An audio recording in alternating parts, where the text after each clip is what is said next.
Hello, hello. Okay, mamma mia che casino, eh?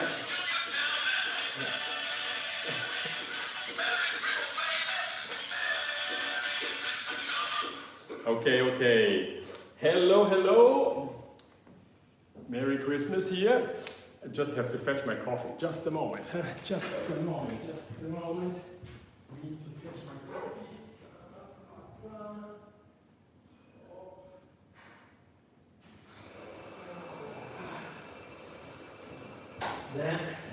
So, this is now my Christmas transmission. I'm just here searching still for a few pieces. I wanted to a little bit show you what I'm doing here. And so let me see. I won't keep this on all the time. And I hope you're doing fine. It's a little bit difficult for me to transmit and then see what you're writing, but I see there are already a few people here connected, which is very nice. And I just wanted to do here a little bit on my volleyball, first of all. And before you get annoyed, and I don't know what to say anymore, I will do some other things. And we just stay here and we work a little bit. Over there's Marco. Let me see if I can show you this here. Here is Marco, he's working. We're retouching some necks and finishing and varnishing. And we have varnished here a 7/8 cello, which is now, I'm looking here. Oh, it's just behind here, this one. I will show you, no, here like this. Not so easy to show with the finger where, it's just behind there, that one. And then we have a full-size Montagnana Scala Perfetta cello for Beth.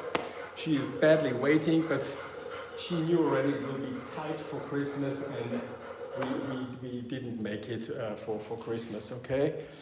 And so I'm trying to take here my shape, my mold here with this ball, and we'll see how I can work with this one here. And let me see if I can also move you a little bit around. And there is Johannes Bechlein. Dear Edgar, happy Merry Christmas. Glad to are you well busy this morning. Certainly, I'm always 24th of the morning, we're always busy, okay? Usually this is the time where I was preparing my Christmas greetings, but since I have like 10,000 or 10,000 something subscribers, I think it is better with all the newsletters and things I wrote already that I just transmit here live for you. And probably most of you don't have time on a morning like this to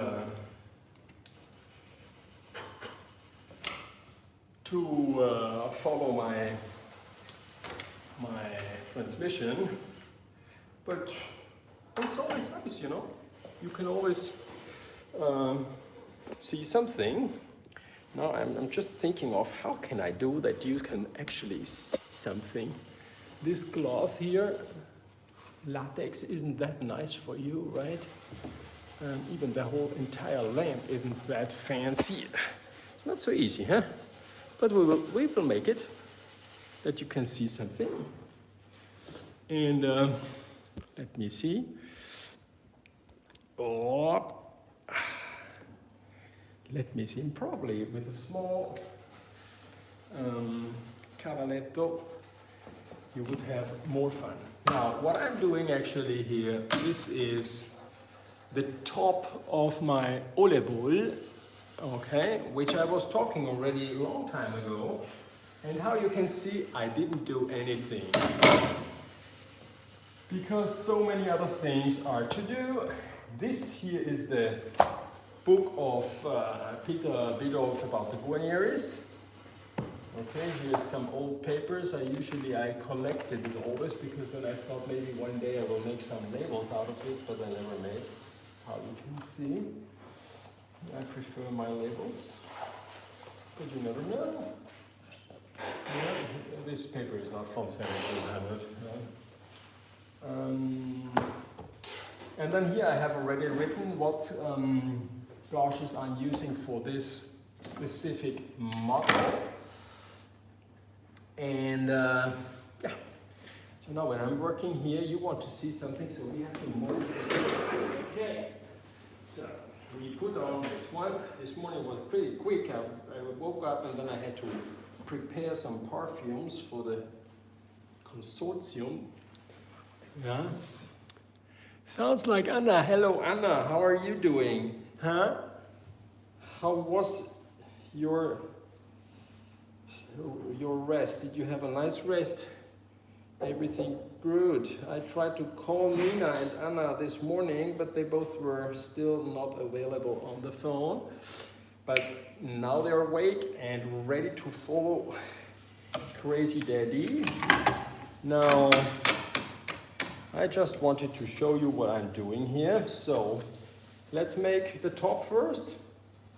It actually doesn't really change too much, but we will flip around since I'm working on one side like this.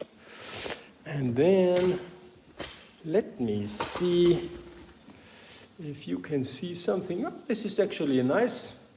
No, sometimes I have to put on my hand. Yeah, it's Christmas, right?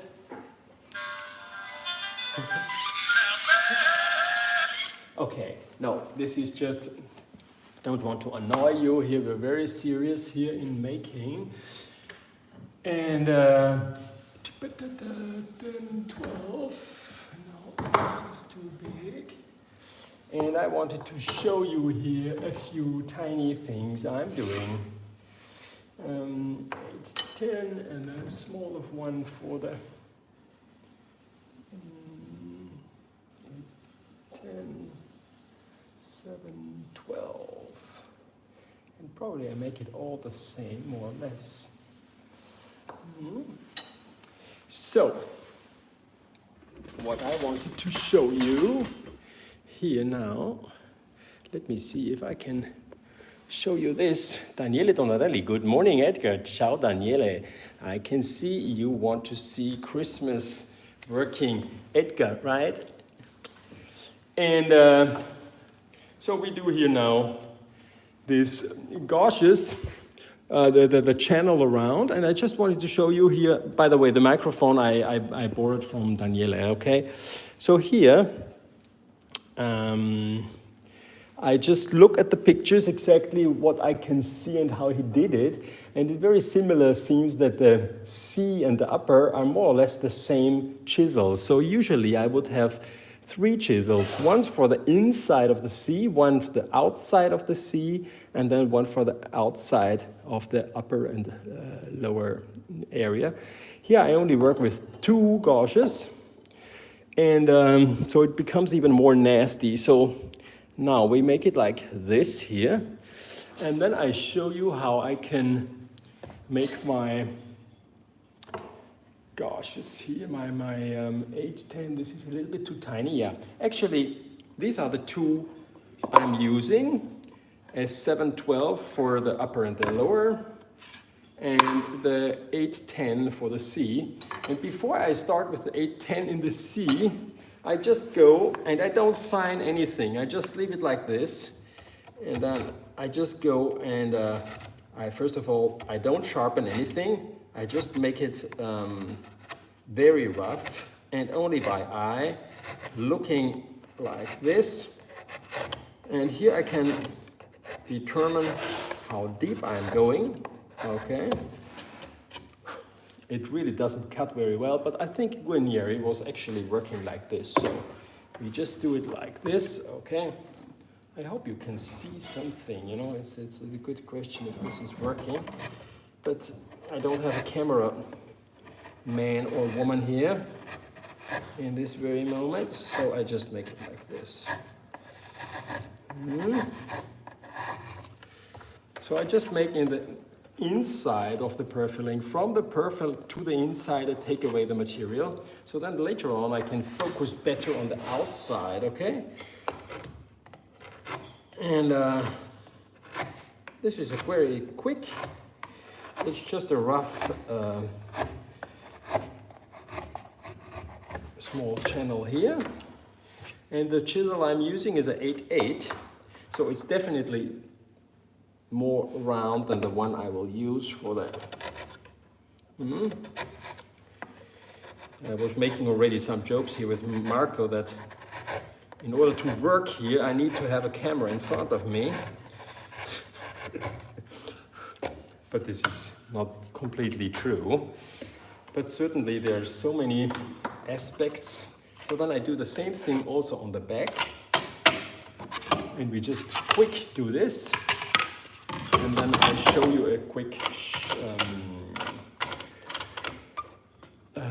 close-up. And then we make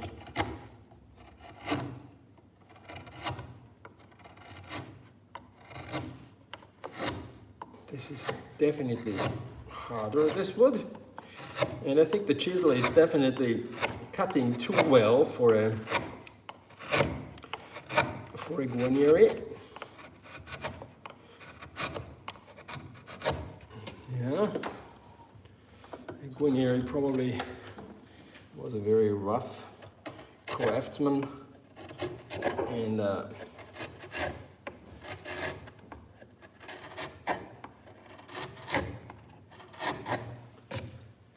Marco, io penso che forse ho dimenticato il mio caffè di là. Guardiamo un po' se magari... Sì, è già freddo? Tiepido, allora va bene. Better a warm coffee than a cold coffee. Va bene, ancora caldino, dai.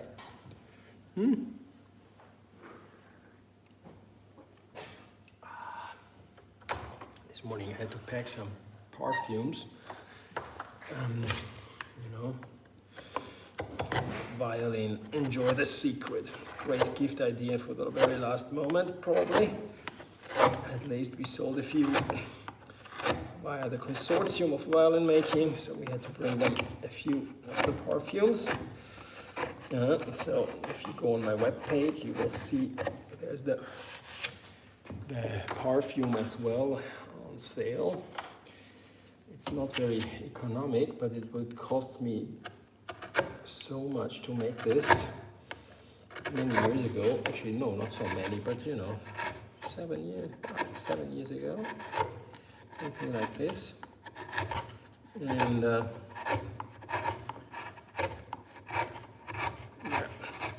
and the whole web shop is now very in a nice situation right now. So now I show you close what I did, and so you can see it. Let me see, and we swip the camera up like this, and now you see here that I just took away from the purfling to this area, and all the rest, which actually in this area there will remain the channel just like it is here. Okay, so now we focus on the outside. Okay, usually I also make this inside now also on the rest of the instrument, okay, on the lower and the upper, but let's see. I make first this one and then I also make the other one. So here you can see that I made this channel here. Okay, and this is actually what I wanted to show you. I think it's always interesting to, sorry, I have to flip around here. It's a little bit a shaky transmission. Maybe we have even a different, but with the other one probably it's too low with this one, huh? I put it here, maybe we can then see it. The small microphone is now from Rode, and I put it on a small Rode Go wireless which I just purchased, and I think it is a little bit more practical, no cable, and the volume should also be very nice.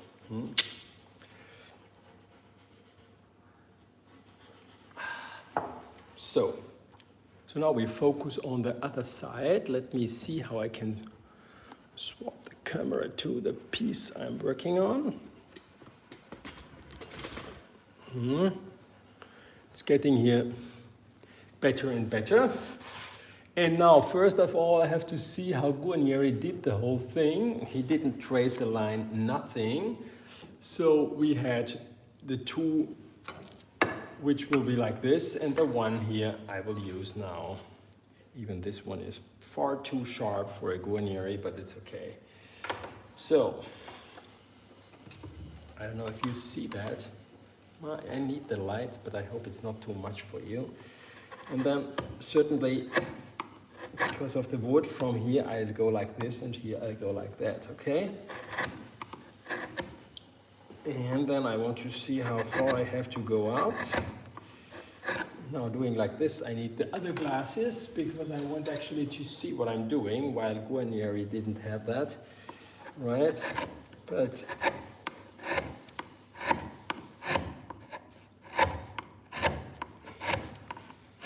for sure he was working very fast, so.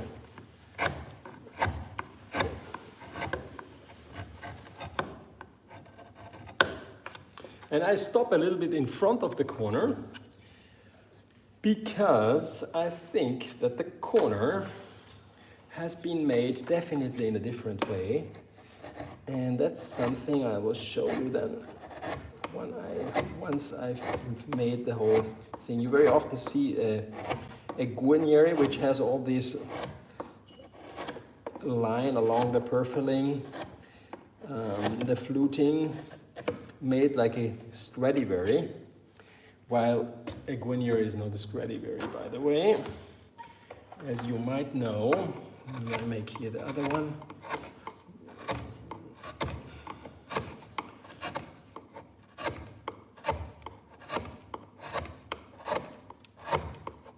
And it's also fun to make something without signing anything and just make it very quick like this. And then while I'm doing it, I always think that I make it too precise.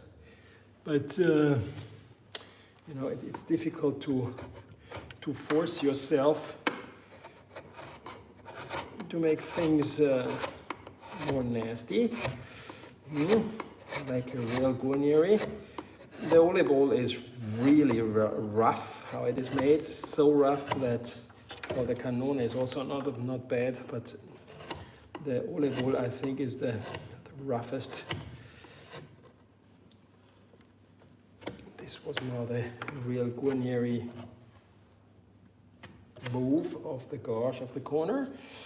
So I made these twos, okay. To see if there's still anybody around, because maybe you're already annoyed by the whole thing, I don't know. And then we make here another one here at the top, like this. So after I made here a little bit, and I show you how we do this, then I will show you how we make the corners of a Guarnieri. And if nobody told you, you probably wouldn't have never looked at this tiny detail of the gouge of the fluting of the Guarnieri. And I will show you what I mean.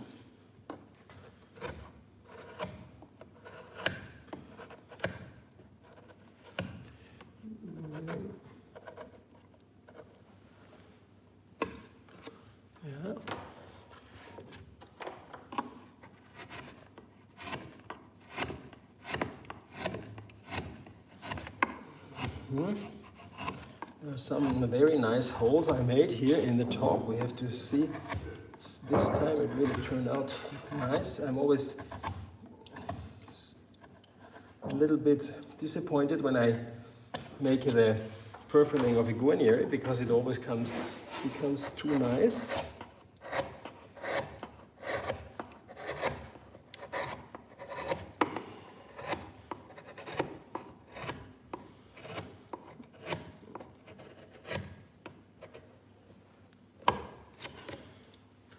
So now I made this here, and I don't know if I can show you. Oh, this is nice, like this. Maybe you can see it here. Rob Tinian, good morning from the UK. It's been snowing this morning, but sadly it's turned to rain. Hope you're well. We are well. I have to show you where we are here, Rob. Here we are, hold on. I'm turning around, and this is Marco. He's now working on a different instrument, but yours is actually just here, this one. We were just waiting for you. And this is yours. It is right now, it is still yellow. And we wanted to put on also a layer of very intense color now, because we just finished here the first layer of first transparent, then yellow, and now we will put on some color to make the image similar to your dream violin. Okay, we just wanted to show you a few things here. Just for the other ones, you can see here, I think it really turned out nice. It's still here very shiny, and the whole varnishing and the scroll, I think, looks amazing. Thank you so much. I'm happy you made it to just look inside here. And then here we have also the ebony crown here. And here you can also see very well how these channels are made. Okay, the corner is very specific how it is. Here you can see it very nice. This typical Christopher Landon, hi man, that's nice, beautiful work, Edgar. This is from my apprentice, okay? So here you have just the channel here on the corners of the guarniere. Works a little bit like this. I hope you can see this. It's the front camera of my cell phone. But once you see it and somebody tells you, then you will actually see it on all the guarnieres, and then you will see how often people are doing things wrong. This here is just 2 layers of oil varnish, and then probably another 3 layers, and then we're ready. You know, we don't want to make it like the hood of a car or something. We just make it fancy looking. It has the casein, calcium wood preparation. Yeah, it's a nice guarniere La Fonte. Perfect pictures, very clear. I'm glad you see something. Okay, now you cannot look inside, right? But it really turned out very nice. And I really am looking forward to see how you like this violin. Rob ordered the violin. First he paid half of it. Then he even said, come on, it's tough this year. And he paid everything. And now we just said, hey, come on, Marco, leave everything and just keep on with this one. But we still have to do other things. Oops, there was somebody, Anula, sorry. I didn't see the message, so I don't know how to, here. Good morning, Edgar, just bought a Scala Perfetta last week and recommended you to my friend. Hope he already got one from you. Thank you. Oh, this is very nice. Luz Elice. Very nice. Thank you. Christopher Landon. We want to see some live transmissions, Christoph. Good morning, Joshua. Hello. From Bay Area, California. And hello, Edgar, Adrien, piano and violin. And then we have also, looks like Anna, and Bechlein was the first one. Very good. I'm very happy, huh? Ooh, there is a Christmas present on the table. This is the panettone from Lanfranchi. Now actually, usually we're more people working, but some went already home, so now it's only me and Marco, you know. But we try to make the best here out of it, okay? And actually, Min now adjusted the online shop very well, and so now we are here trying to. Oops, sorry. I'm just here now. I have to switch around. We have to continue working here a little bit, otherwise I cannot show you, and then we are even late here. So we leave it like this. We made also here the channel a little bit like this, okay? I don't know if I can show you this. It's like when you cut around here, and when you come to the corner, you stay with one corner like this, and then you just sweep it like this, okay? Whoop. And then we do the same thing with another side, and even here, and that's the reason why in the corners of a guarniere there's always a lot of dust and dirt. Maybe I can show you here in the book. Let me see. Can you see that? All the corners, you don't see the corners because they're all full with dirt. And that's not because guarniere was dirty, but it was just the way it is carved. And that's the reason why all the dirt is in the corners and you don't see the corners. Okay? Even on the top. On the top, certainly the wood is a little bit softer, so it gets consumed.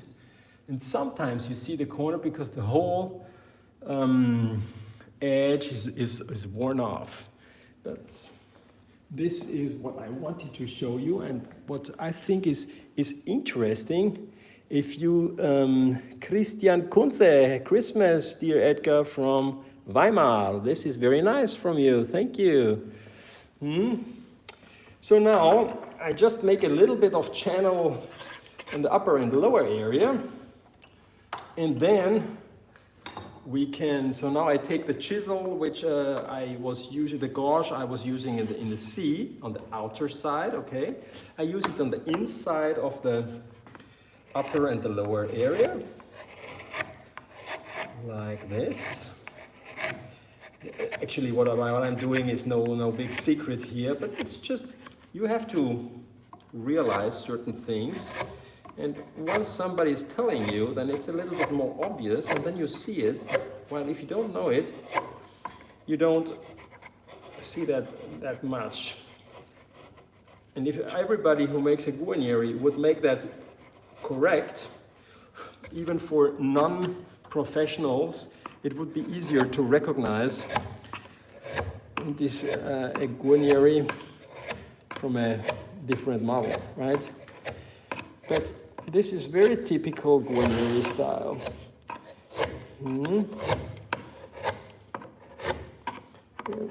I could even imagine that it was rather guarniere who made it that classical way how people who were carving wood were using. And Stradivari was the one who made it even more perfect than it should have been or was used to be, okay? Could be, or there were these two styles of carving, but Stradivari is extremely clean. Yeah. So we do just a little bit, tack, and then we do here a little bit. You see, it's very quick, and it's also very fun because when after you were suffering and your fingers are hurting because of purfling, then you glue it in, and then the next day you make this work and you see how the whole purfling turned out, right? So it's a very satisfying, and all these chips with purfling and wood are very fancy. These zebra chips. Yeah.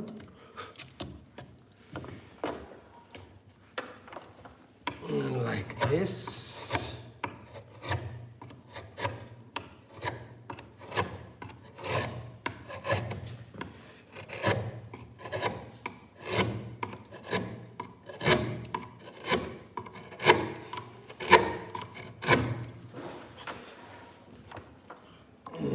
this. All the numbers which are written on the pieces here are the distance of the purfling to the edge. So then when I am carving, I know where I have to put what kind of distance.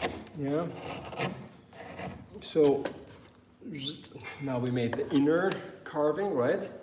And now I take the bigger gauge and I make the outside here. And I leave the corners, and the corners actually then I take again the smaller gauge and I finish it the Guarnieri style.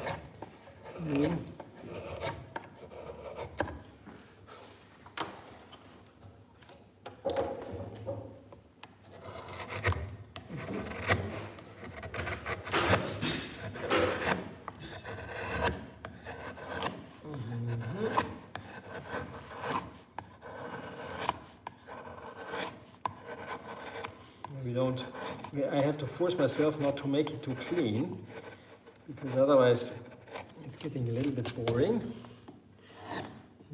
Do you see something? Yes, you see a little bit.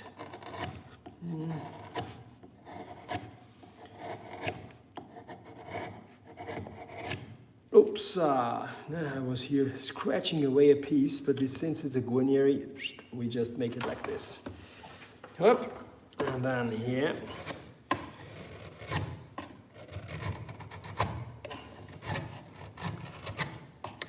On a Stradivari, that would have been something very...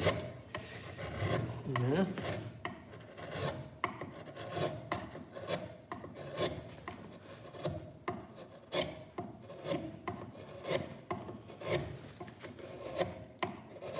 Like this here, and then we go all the way around.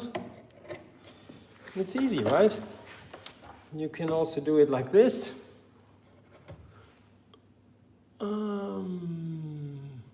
Greeting, Fernando from Japan. Hi, this is nice. In Japan, it's already Christmas Eve, right? Not almost, huh? This is interesting, huh? So,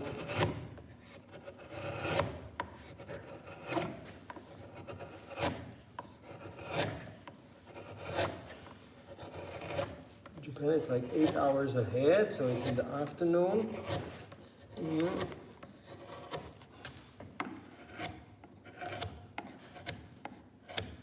Here we have some virtual violin making. Come on, it's always nice to see somebody else working, right? But I won't do this here now for the whole transmission, otherwise it's getting boring. But I just thought it's also interesting if you get some real stuff here, some real advice, so that even after Christmas transmission you're getting a little bit of something.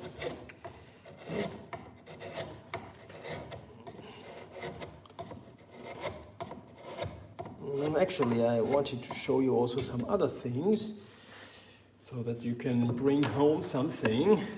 And now we're going this area, and so we focus on that one. I just have to zoom a little bit. I hope you can see that. We're trying to do it as good as possible. Okay, yes. And now I take the gauge, the one in the middle of the C, and I go to this corner, and I made it already here from here like this, and then zack. And now I make only the corner like this. I go here. You have to watch out because you're watching now, so I cannot make a mistake. And then I go here and I squeeze it like this. Yeah.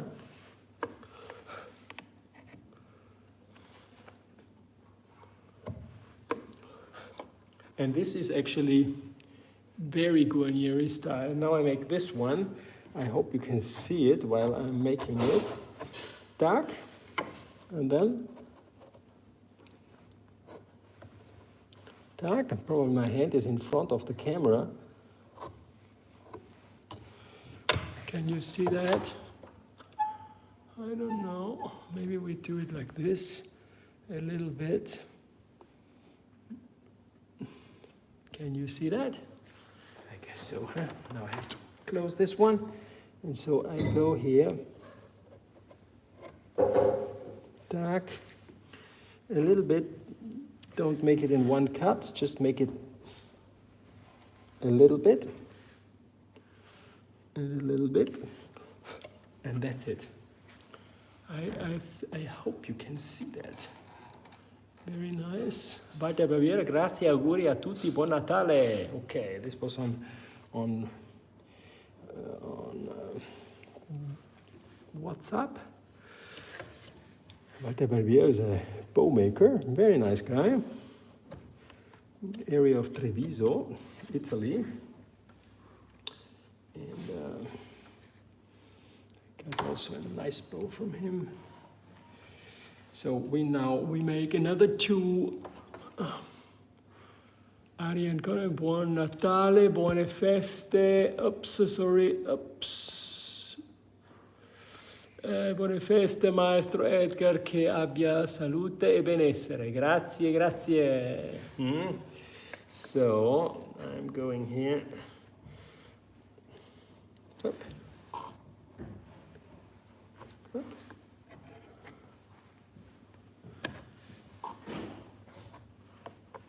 If you make it in one cut, usually you go outside of the corner.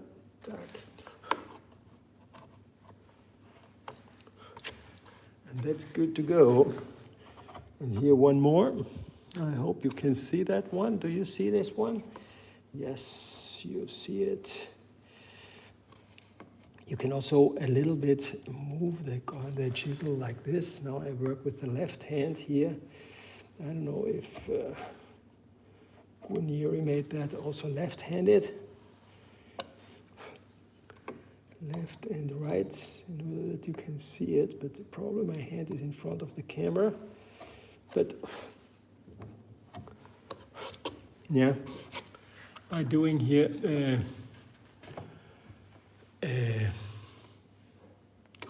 oops, sorry. Yeah.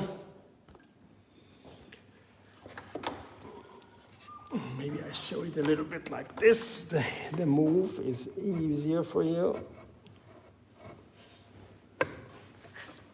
Okay, usually I don't make it so often with so many movements. I just wanted to show you how it is made, the corner. Okay, and now I show you very close how it looks like. Hold on, we swip the camera. And now you can see it from close. Okay, so this here has a straight line in between. Okay, here you see it very nice. You see even this is open. Let's see this corner compared with its original. If this is how it should be. Which one was it? This one up here. And if you look at it, you can already see here how this hole is open. You can see this edge, right? You can see that? I hope so. So I think it's really turned out. I could move a little bit this line a little bit more outside to do this. I probably will do that later on, but we can also do it right now, so then you see that it's not this difficult to do it. Yeah. Dear Edgar, I wish you Merry Christmas and Happy Holidays. Ralph Jonke. Hello, Ralph. Thank you so much. Ralph is a very talented young maker, and he worked also in my workshop. Oh, Fernando, I'm a cellist and I'm playing a cello from 1735. The label says Michel Bussolino, allievo di Testore. It's a 7/8 cello and pretty rare. Have you ever seen a cello from this luthier? I've never seen, but it seems very interesting. And you're a lucky boy. which one was the corner? This one here. Just wanted to move this line a little bit more out like this in order that you can say that Edgar is doing it in a nice way, otherwise, you know.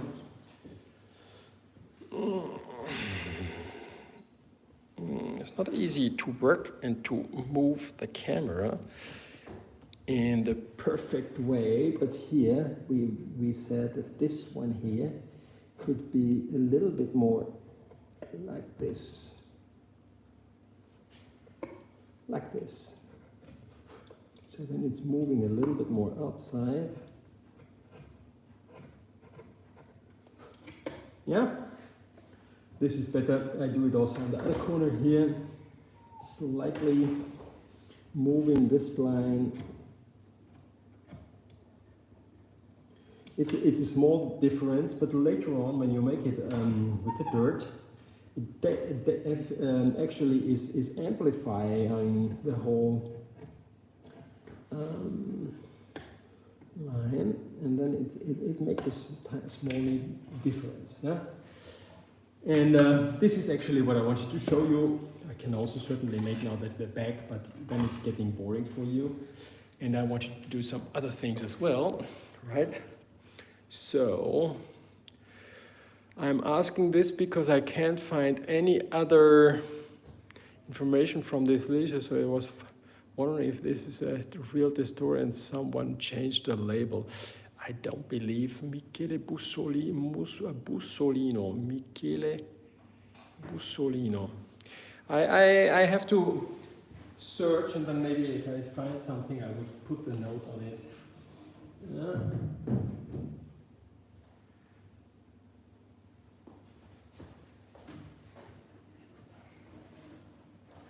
I put it here, and then if I have time, I look at it, and then I will see. Okay.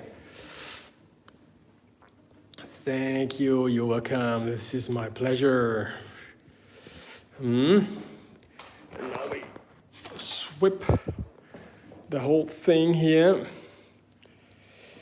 And now I don't know how we should put this, huh?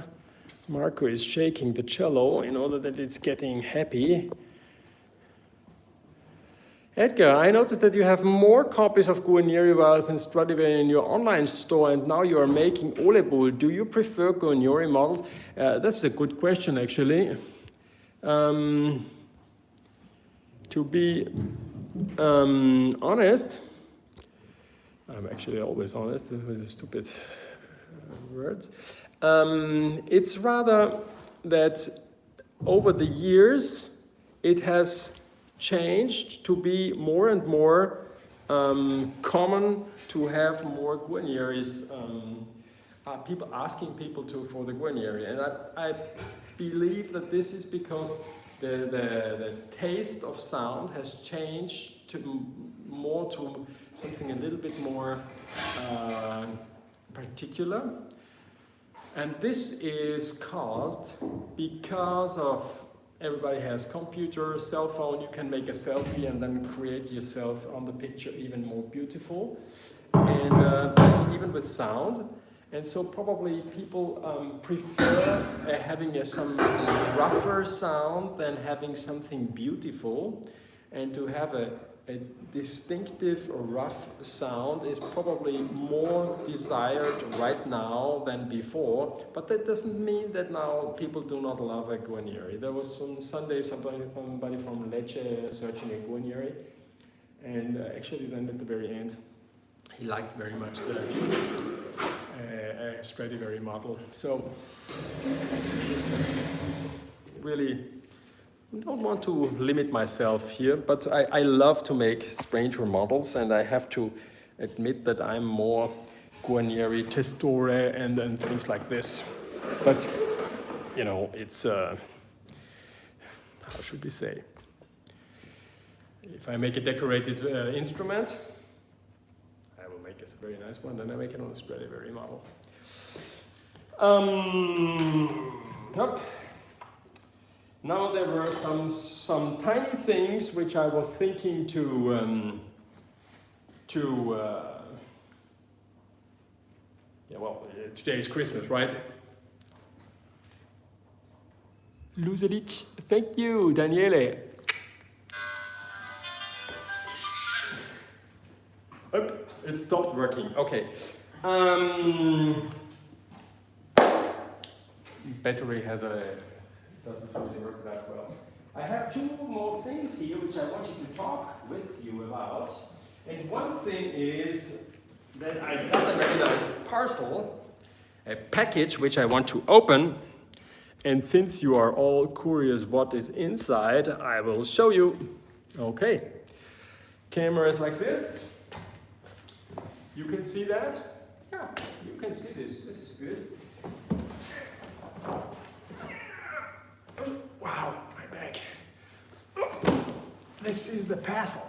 It's from UPS, comes from Belgium, from Michel Aigrisse, Bois de Liutherie. Bois de Liutherie.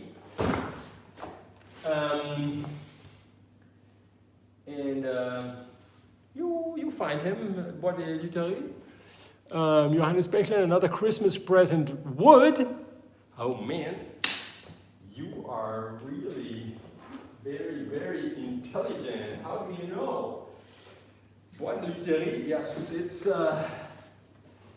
I was actually searching for some wood, and I called my friends in Bosnia, and they sold all the wood, the nice one, and they didn't have anything.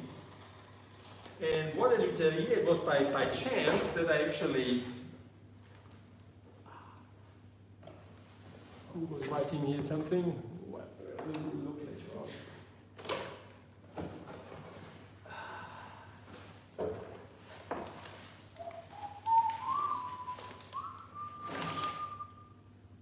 Wow. This is the right one. This is the one I was looking for. It's just a nice pasta. This is just, I don't know if you can see this, but this is just, okay, you know, you don't have the right wood, the right light. But if you would have the right light, no, it's too much light here.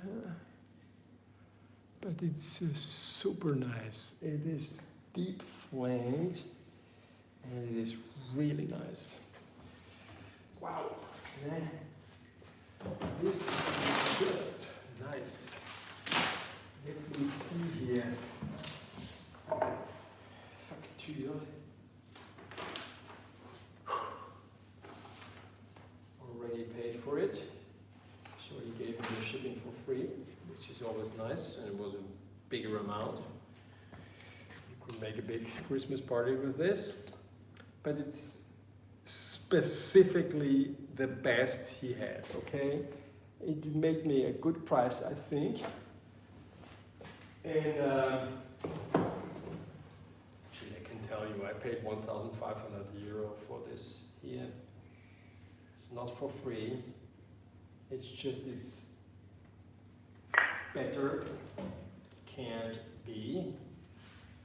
And you can see on the homepage of them the wood choice, and you can choose the year they cut the wood, and you can choose the tree, and they have it very well organized. And then I choose pick the pieces, and then I said, hey, I would need to have something like this and like that, because I want to make a specifically precious instrument, which is a nice project which I'm doing.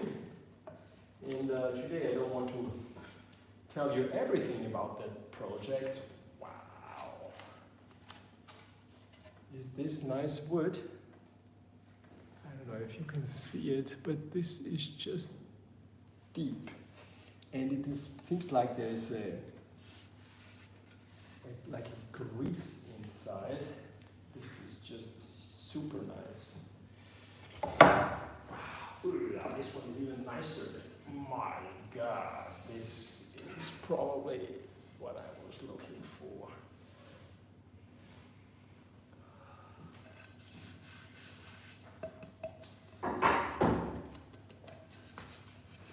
And you can see already how nice, and it's even, this will sound like crazy. Usually the maple doesn't really make the sound, but the top is probably for the sound even more important. But if you have the right piece of maple, it's also very nice, but the other one is even nicer.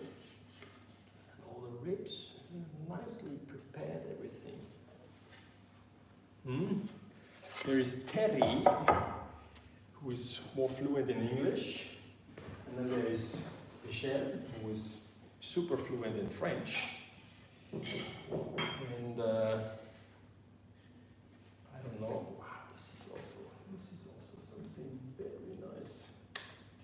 Yeah, this is nice. I'm really looking forward. In 2021, I have to make an instrument, a very specific violin here with them.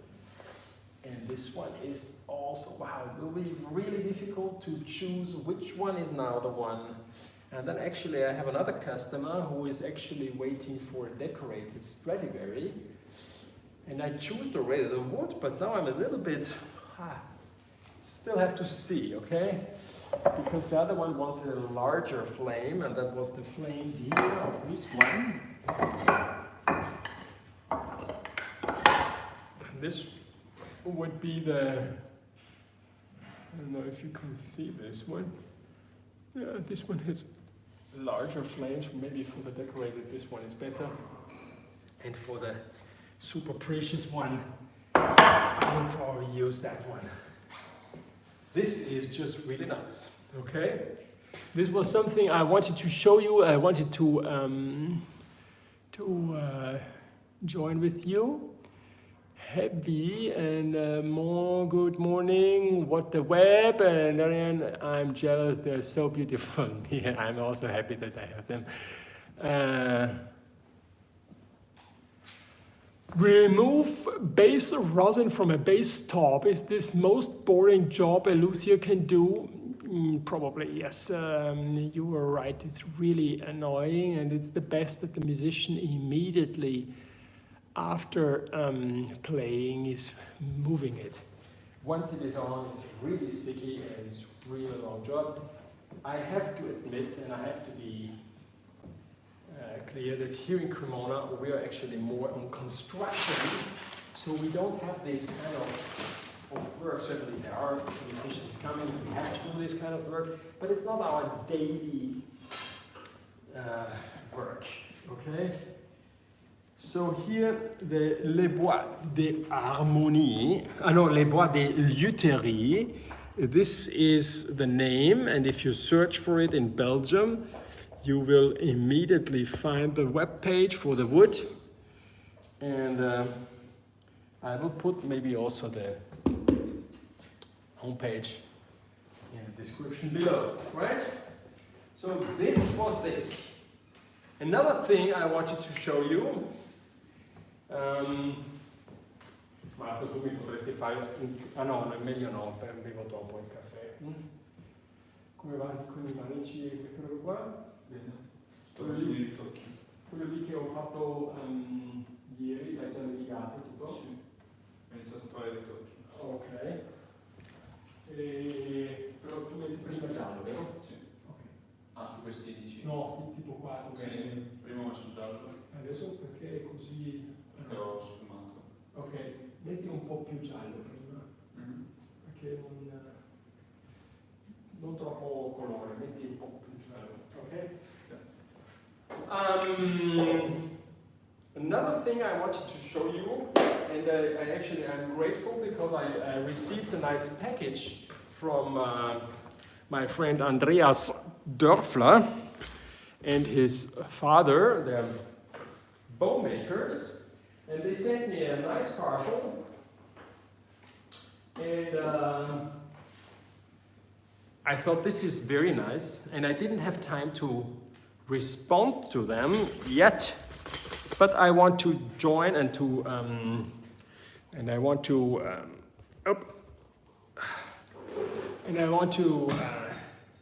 show this to you.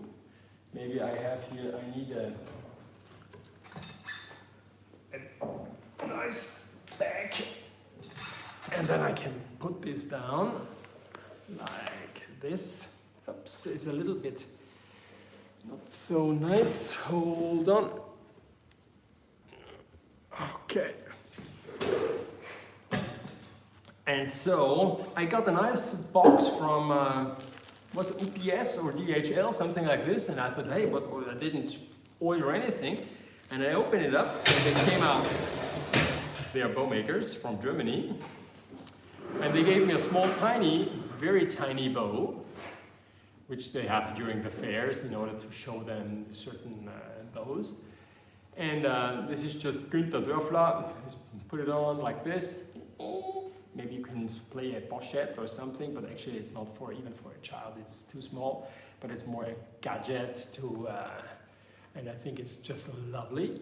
Okay, and then they gave me some Post-its with Dörflerbogen and the homepage dörfler-bows.com, and I show you here how it looks like, and there's also the homepage on it, and I will put the homepage in the description down below because I think this is very nice and I really appreciate this. They even gave me a super nice, like my rosin heart shape with a nice angel on the outside, and on the back side there is their brand on it, and it's just similar to the, actually it's the same company because we know the one who makes these, and a heart shape rosin for a bow maker. I think this is very nice Christmas gift, and I'm really, thank you Andreas, Günther. This is very nice. And a nice letter.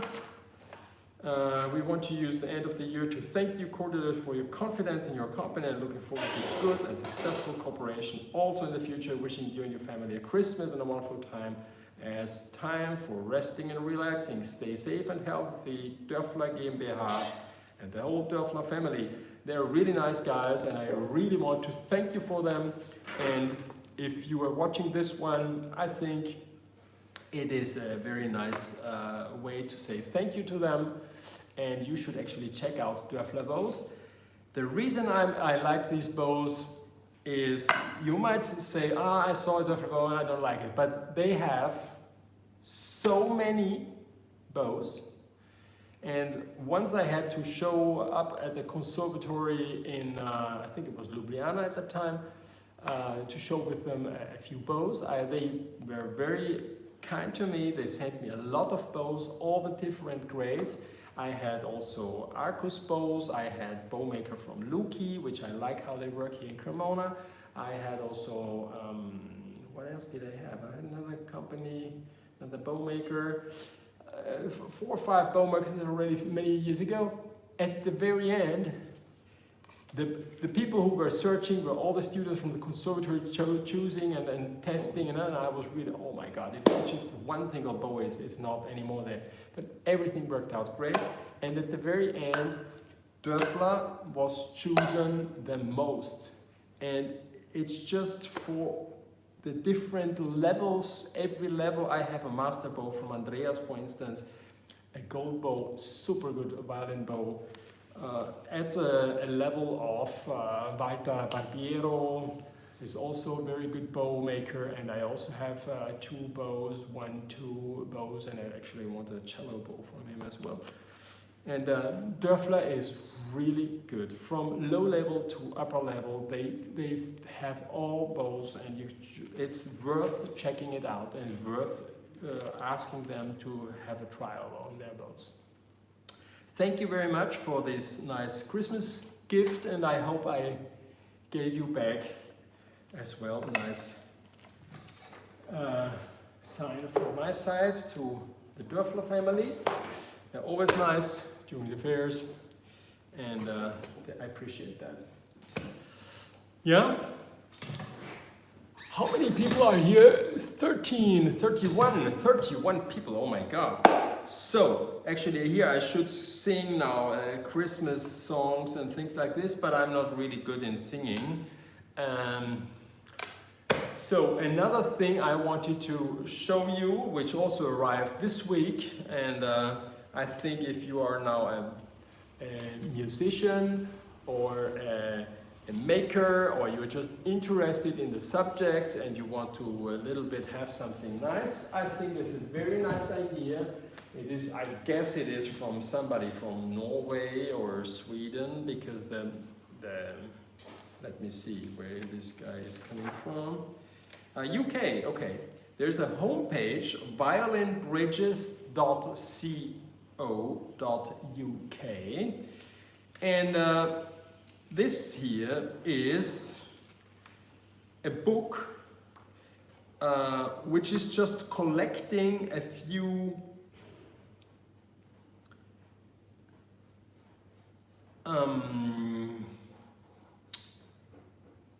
pictures of bridges, and you have to check that out. And they just printed now the first book, Gerard Kilbride. I don't know how you pronounce it. It's an interesting book. Every time a book comes out, I just buy it. I still have to take the one from Jos Töne, I think is also another one which is coming.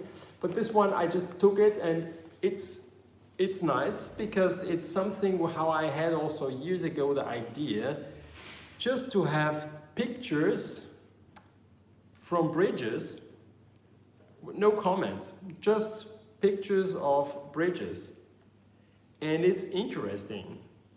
And I could make probably a live question and answer about this, because there are so many things where I can see good things and not so good things, and it's just nice to browse and look at, and maybe you can go on the homepage and browse here now in this holiday season a little bit online. And if you like the printed copy, you can purchase the printed copy. It isn't that expensive, and I think it's worth it. If you have it, it's probably a very limited edition, but very nice bounded, nice to touch, nice pages, nice printing, and I like the way how they did it. Just the pictures, no comment, and you just can make your own idea. This, for instance, a cello bridge from Todd, the English maker, is also an interesting cello bridge. Huh? This is already an old one, huh? Pretty old. Yeah, this is something I just, wanted to show you. I think it's a nice idea. And this is my violin bridge book. It just arrived, and I think it's very nice, right? So we put it down here.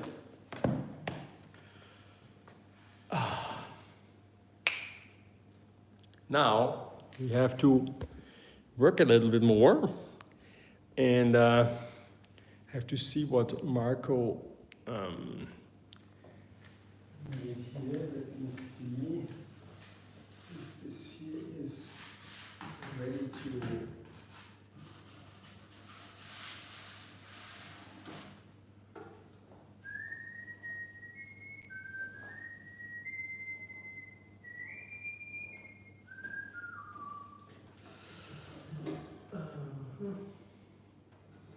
This is the cello from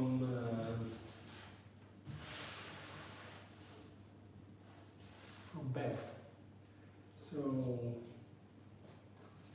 I think I go around with the cello.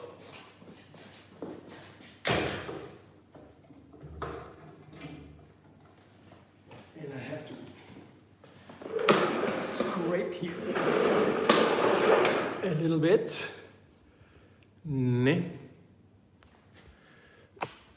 You want to see everything, right? I know it.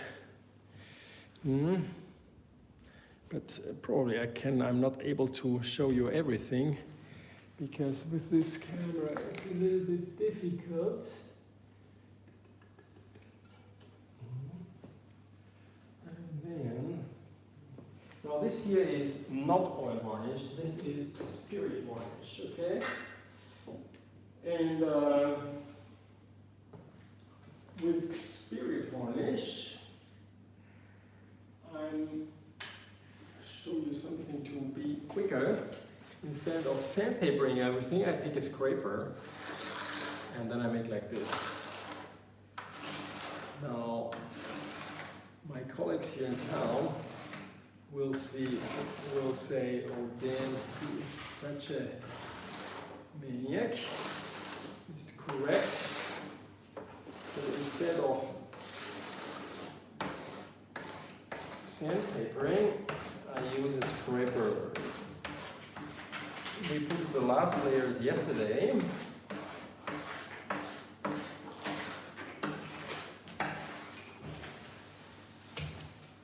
And we just put away the dust. Sto asciugando qua con la rasiera. Even Marco doesn't do that and is not allowed to do it. It's only me who does that, okay? But it goes pretty quick and you can take away a lot of dust which is in the surface because we don't have a dust-free environment here. And so we're not ready to sandpaper the whole thing very seriously here. So I do it like this.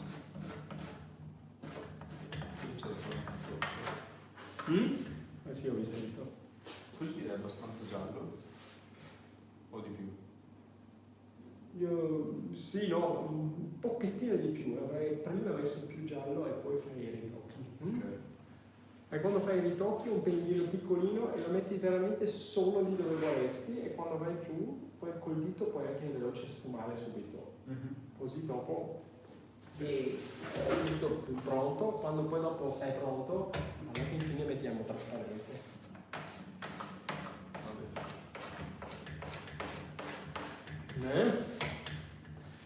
So here's some areas here. So now I do this because I don't want to take off. I still need some more varnish.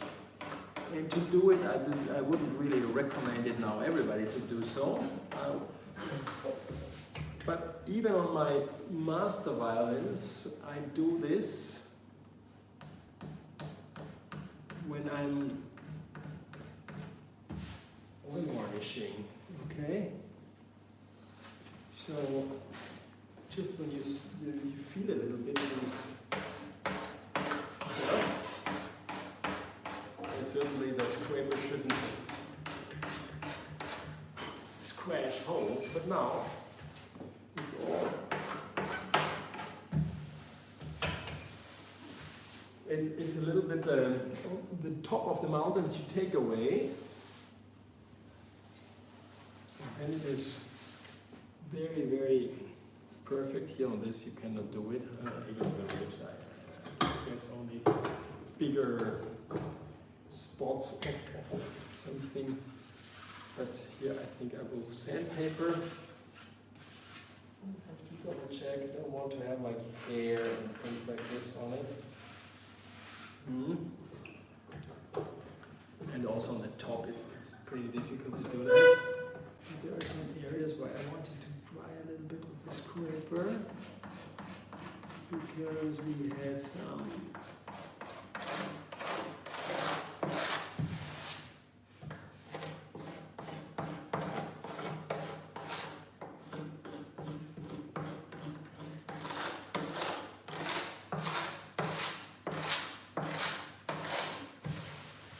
you hear it, right? Where there is the but we have to put some more varnish on this one, and here I have to scrape, no not here, somewhere in the scroll there's something went a little bit bad. Ma era questo violoncello dove devo rasierare? No. Sì, l'ho già fatto io. Eh? L'ho già fatto io. Ah, perché non lo vedo. È andato bene? Sì, poi ho fatto anche 2 tocchini. Ok, benissimo. Allora faccio veloce una levigatina e poi dopo do una mano qua. Una leggera levigatina. Questo che cos'è? Acqua? Sì, quella viene 500. 500? 1500. 1500, un po' leggero. Preferisco avere qualcosa un po' più... L'avevo usato per levigare la fonte. Okay. So we take some sandpaper here.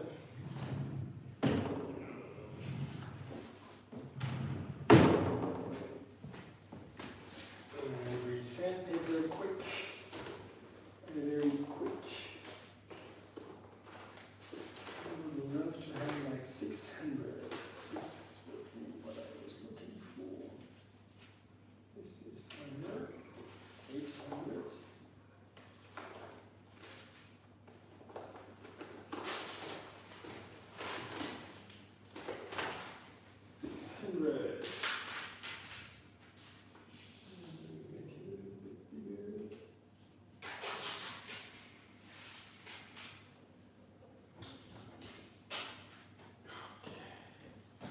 Well, now by sandpapering, I think it's always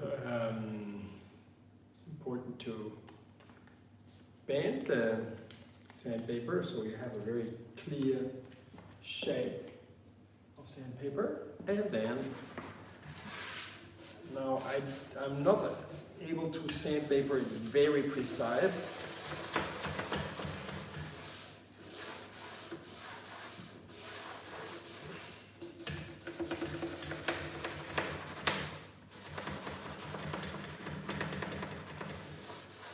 Also because the varnish is actually still quite fresh.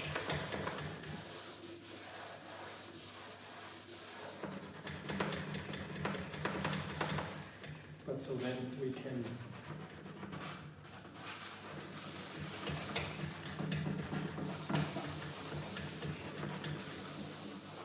now this instrument is rather orange.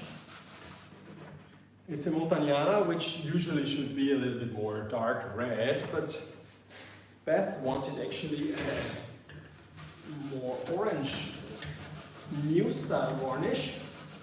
So when we receive now this instrument, we cleaned it up and we are finishing it new style for Beth, because she wanted orange. And from my configurator, she has chosen the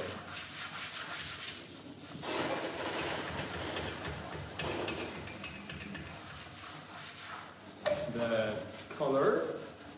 And if you go to on my configurator, on the Violin configurator, and you choose the color, and you can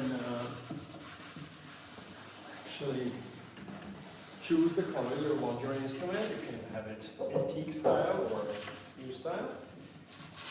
And so that's the way how this is the orange, okay. We first put it the yellow varnish on the ground. And then we put it a light brown, because this is, I discovered that if it's slightly brown in the beginning, it's definitely nicer. And then we put it a very thin layer of red brown, okay.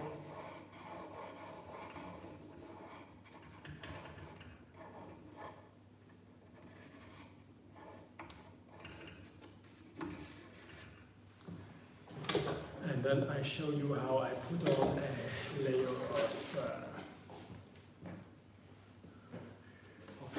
alcohol varnish.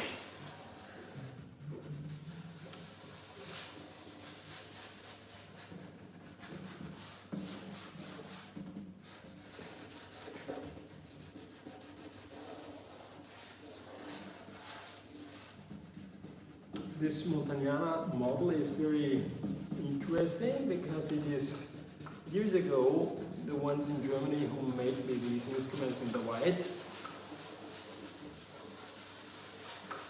Heinz and his brother and his son Andreas, another Andreas like Dörfler, And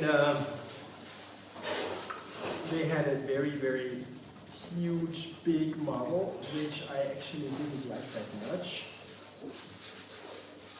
And it was a little bit a Walt Disney exaggerating a comic of a Montagnana, and I told them they should make it rather small and exactly the original size. And now they have also the Montagnana original size, which fits in every... Tu mi devi chiedere qualcosa? Giallo o col faccio? Sì. Che violini e violoncello? Che il violoncello dovrebbe un pochettino essere delicato, capito quello che sto facendo qua. Per cui non so, vuoi... I violini, metti intanto uno sui violini un po', poi sul violoncello vediamo. Perché fra poco direi che tu vuoi verniciare, volevo andare insieme con loro così vedono cosa facciamo, però intanto il giallo sui violini va benissimo. Right?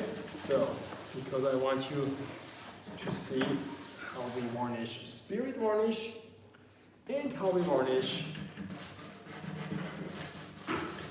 oil varnish. Okay? Most makers only have one kind of varnish, and we just have a very clear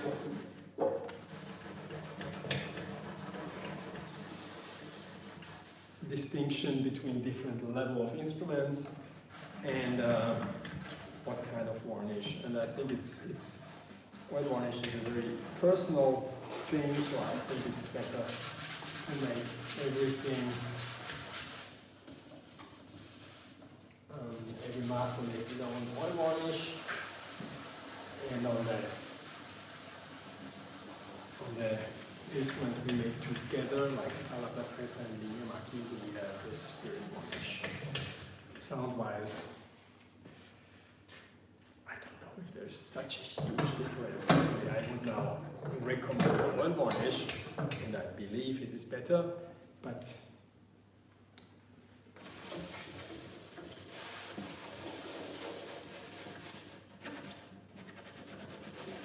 in order to hear the difference, you also have to have the whole instrument in a certain quality. And so, I think it's worth it on a master instrument, but you don't have to make it. I saw recently that Chinese instruments, they are so cheap that they do everything desperately to even can show off with an oil varnish in order that they can still make the sale, but you know, like in a car, only the fact that there's a spoiler on the back side doesn't mean that it really goes faster, right? So some things have only a sense if all the rest is also done very well. But now I don't want to talk bad about Chinese instruments, because thanks to the Chinese mass production, a lot of people have the chance and the opportunity to get started with little amounts of money, and I think this is also very important and very good.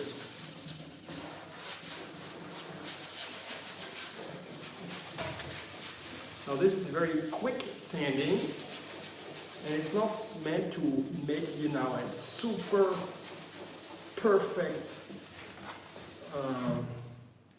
sanding. It's more that the dust and things like this are gone, and then when we put the next layer on it, it's getting immediately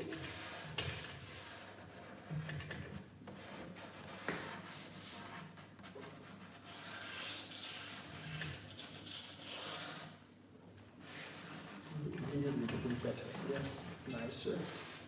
But we still need to see a little bit more material here. Yeah.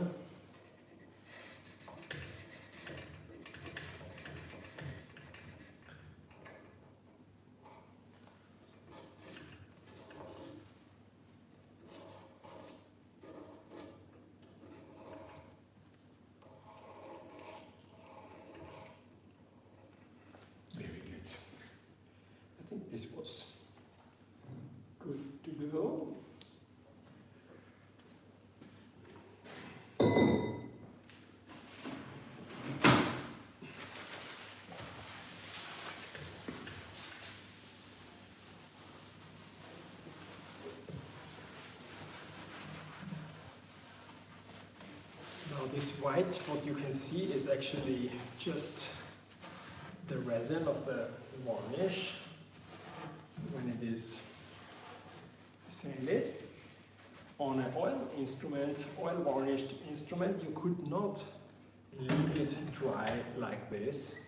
It would leave very, very ugly spots. In an oil varnish instrument, if you sandpaper it, you immediately have to take it off. Otherwise, it is, because the oil is not completely dried out after a few days, so it's kind of attaching to the rest of the varnish where you have sandpapered, and then it will make some very ugly spots which you cannot get away anymore. So on an oil varnish you sandpaper and you immediately have to take it off before it is drying out, like here on the spirit varnish. Okay, it's completely different procedure. So what I'm doing here right now, you can only do on a spirit varnish, but not on an oil varnish. Okay, just remember the tiny detail, very important. Okay, on an oil varnish, I sandpaper one part, I wash it and I dry it with different rags, which I have next to me. Okay, very important.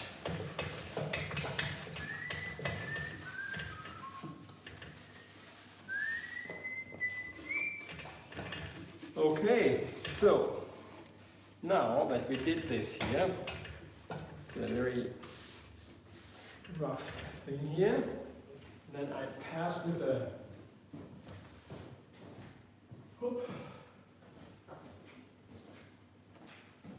microfiber, because I don't want to have the dust of this other white stuff here.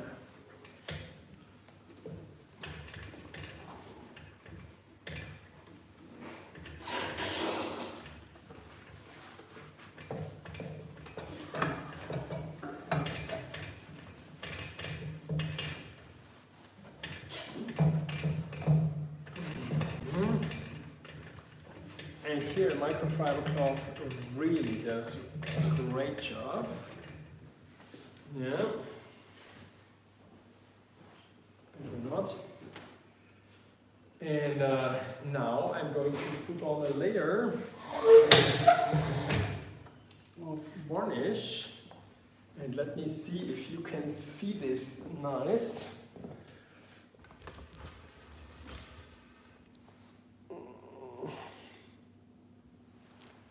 Let me see.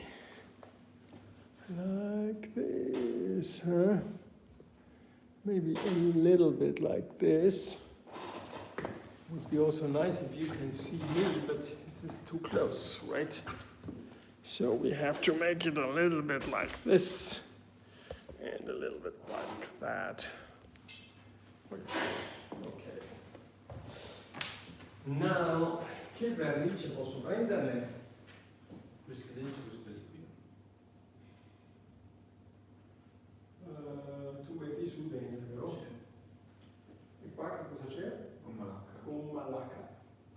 Comunque è abbastanza, cioè non è liquidissimo. Io volevo prenderne un pennello medio, ce l'hai tu questo qui, ok? Allora prendo il pennello medio, vai. E pennello piccolo.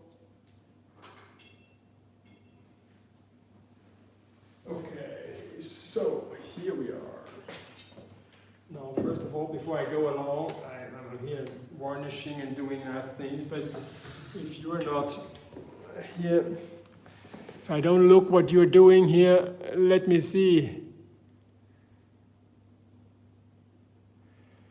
Se ti allontani dal telefono si sente meno. Oh, this is interesting. And it should be always the same, right? So let me see. No, it's always the same here. And Minjong Kang, Buon Natale. Nina Russ, Buongiorno Maestro. Inemo, Merry Christmas Edgar.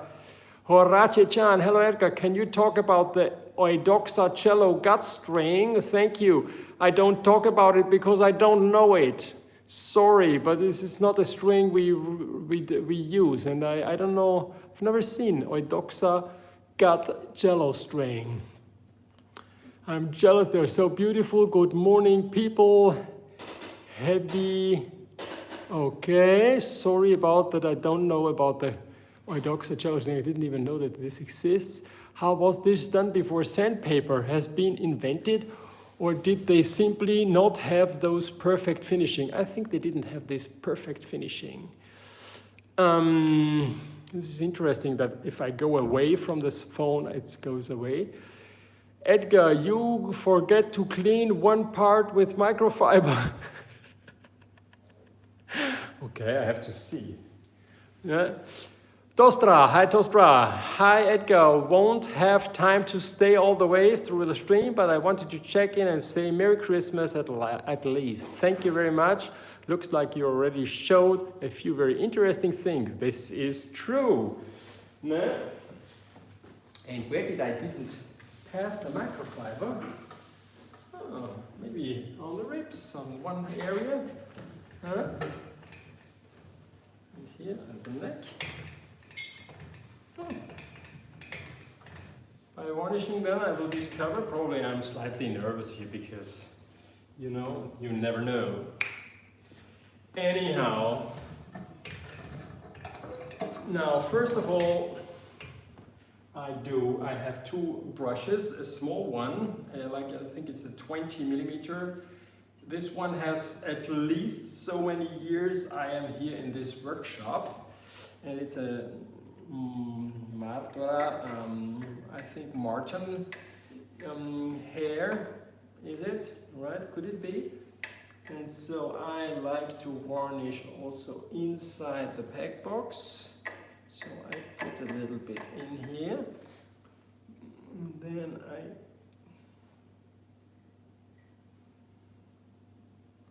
and this one is now, while I'm putting on some varnish here, then I certainly discover what else has to be still retouched a little bit. Up. Like this. And then I have a 50 for the top, the back and the ribs on the cello. On a violin we have a 30 millimeter. And I like on a cello to have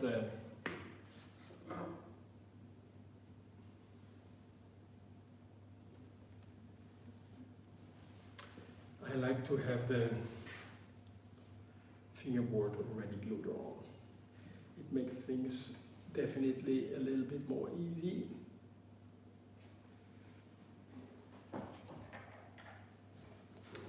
Not to have drops around the F-holes. The trick is not to push the brush, but to lift it up a little bit, okay? Then if you just lift it up, it's all done, okay? If you just leave it strong down, then it makes tears which really look ugly.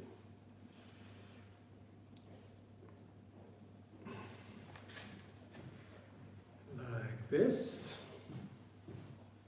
Hope this gets better now, the audio. So this is the Christmas varnishing. Some people were dreaming of seeing Edgar varnishing, and indeed I don't do it myself that often, but I love to do it. It's very relaxing. Spirit varnish is completely different technique, and you have to watch out not to destroy the layers down, so you have to be quite quick. And if you see some tears, you have to be as quick again, because if you wait too much and then you pass over, you take away the varnish which has been on the instrument from before. And then the better you are, the more you're really working like crazy, and I remember when we were in the winemaking school, we were joking about Konya, who was using a brush like a spoon. And now I'm the same. But if you're not so good in doing it, it's not so easy. So it looks very easy.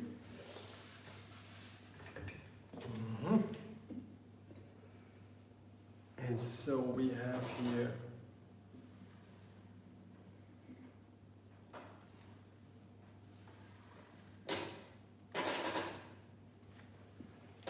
like this.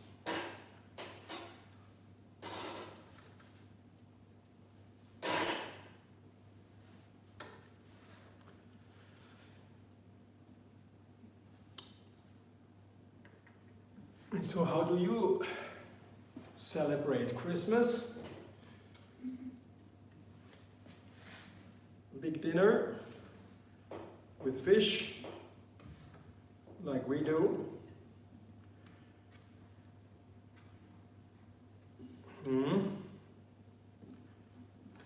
And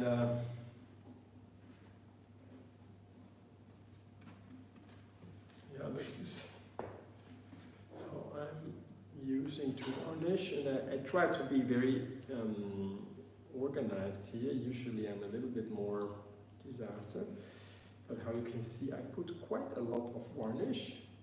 So one layer of mine is like 2 or 3 layers of Marco maybe, I don't know, but then the more we go on, the more even Marco is good. I remember the first time we were varnishing. Ti ricordi le prime volte che hai verniciato, Marco? Che disastro! La prima volta che sono arrivato qua 2 settimane ho verniciato. Subito all'inizio. Sì, prima cosa che ho fatto 2 settimane di verniciatura. When Marco came here, for the first 2 weeks he was varnishing. Okay, spirit varnish. Now,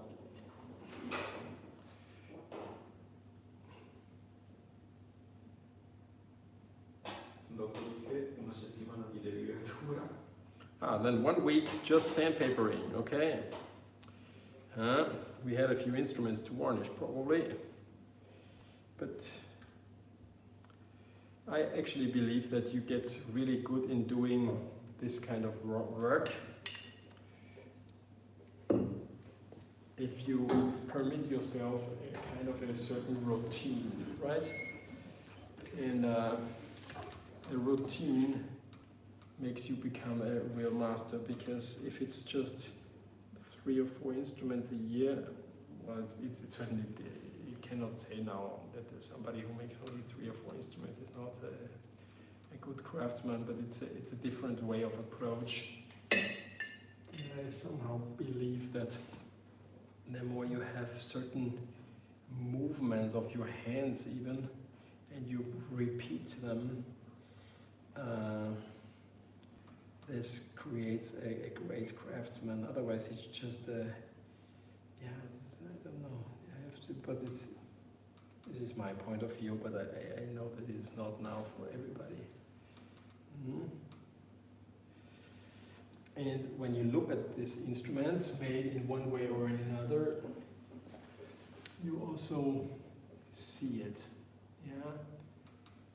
If something is made and they just, like in Guarnieri, I think I'm for sure he made it quicker than a Stradivari, but that doesn't mean that he was less master than Stradivari. It's more a personal way of approaching, probably. Now, time is passing very quick, and I even wanted to show you how Marco is varnishing on varnish, and then we still have to cut a panettone, and I wanted to open a bottle of nice wine and we toast. Do you drink wine? So then I show you what kind of wine I really like very much.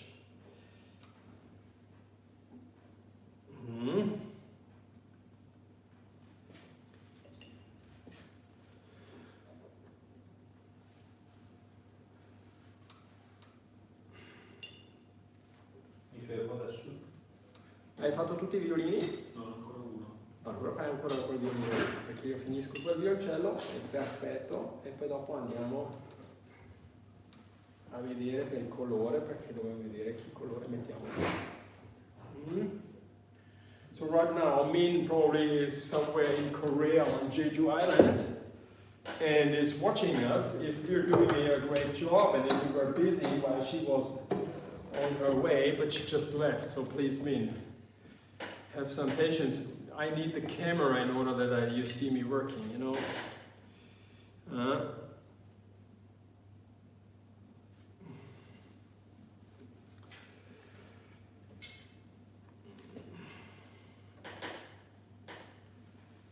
And then she left, and then we had a sale, and I was packing the violin in order that it's leaving right away. And it left already Cremona yesterday with UPS. And like this here. Seems like we are sponsoring here, or we are sponsored by UPS and DHL, but actually they should.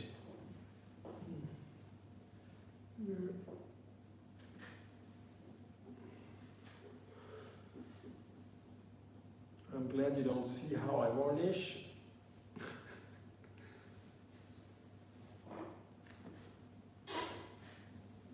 I use just the brush like a mestolo.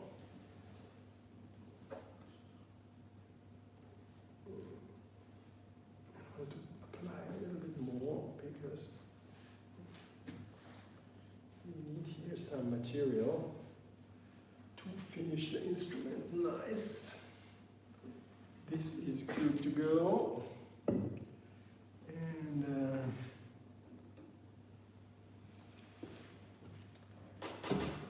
actually is all very nice. And I just made something which you shouldn't see, but I just put another layer on the top. And then because it's Christmas, then it will dry out for a little bit for the following days. And then we have time to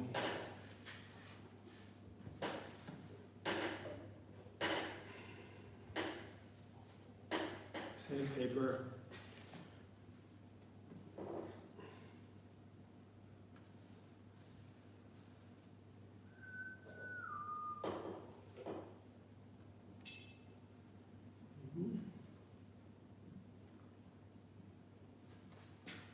So this is now a huge quantity of varnish I'm putting down.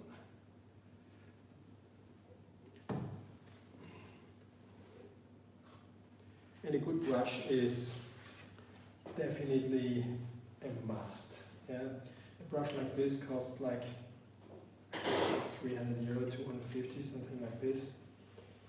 And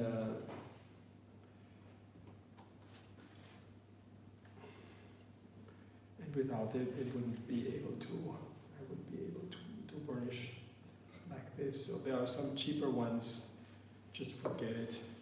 It's a waste of money. Okay, so this now looks actually very good. And there is some more material, maybe I will put on later on some more. So I put the brush here like this. This is a clamp with a little bit of varnish. We should sell it on eBay as a most antique clothes clamp of history. Yeah, even this one is really great looking, you know, wow. It's like Cremona's fashion. It looks dirty, but actually it's all violin varnish. Okay, this is good. Questo qui sarebbe ancora da ligare, se magari finiamo di là possiamo ligare e darmi ancora una mano o che dici? Vediamo un po'.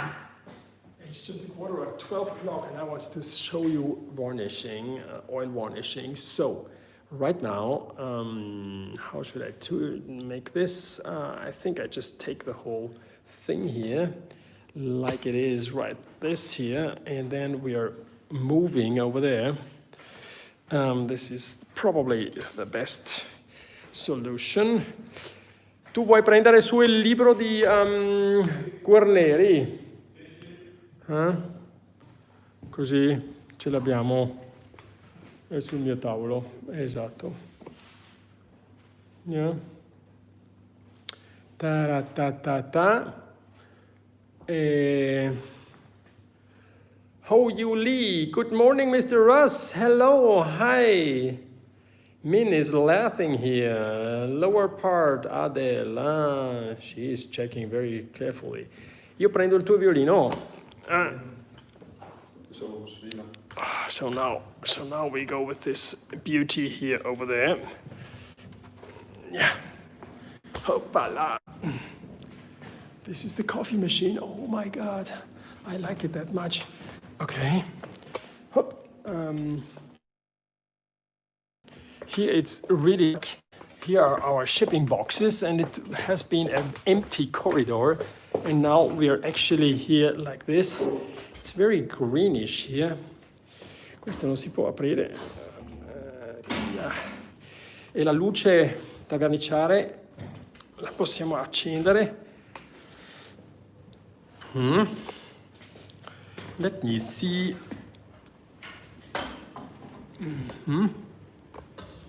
Bene, bene, bene.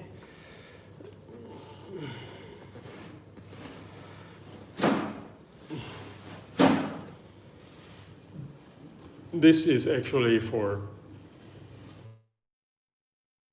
Rob Tinian, because he wants to see. Now this here is completely different varnishing. Let me see how we can see everything here. It's still, Edgar, do you worry about storing what? Storing your varnish in, out of sunlight? Yes, certainly I wouldn't store it in sunlight, because then it would polymerize. And we don't want that, right? We want to polymerize the varnish only at the moment. It is, tu puoi guardare se io sono sulla camera, tutto perfetto? Sì. Great, you can hear me, Daniele. Does it work, the microphone? Yes, it works. Okay, so. Okay. So, here we have already a little bit of this paper towel. By the way, paper towel is not paper towel. It's not so easy to find one. Some are leaving some fibers when you're working. Here we have a lot of jars. And this light is actually like sunlight, okay? So this is it. It looks already nice, but it still needs some stronger color. Tu hai usato marrone rosso Heifetz. Sì. E come mai non era rosso? Questo lo voglio adesso un po' vedere. Questo era quello che ha usato la Min. Ok, probabilmente perché era i pigmenti inferiori. Quindi l'ho mischiato prima di usarlo. Ah, l'hai mischiato. Allora non era questo il problema.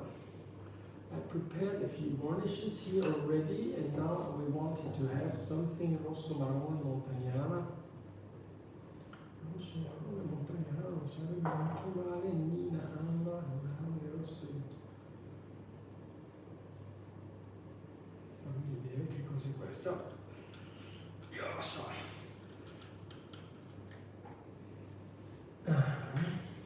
Questo è pulito. Sì, l'ho appena tolto. Avevo un altro pennello anche, uno da ok. Yep. Fammi solo rosso, marrone rosso. Io voglio solo capire perché questo sarebbe anche una cosa bella. Now we're here working completely now with a different varnish, and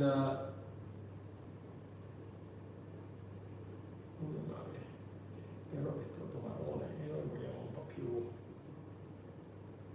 un pochettino che puoi guardare.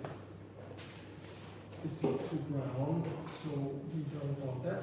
This is a completely different varnish, and how you can see, you can put it on and you can take it off, and it doesn't stay there, it's oil, so you can put it on, you don't like it, you whip it off again, okay?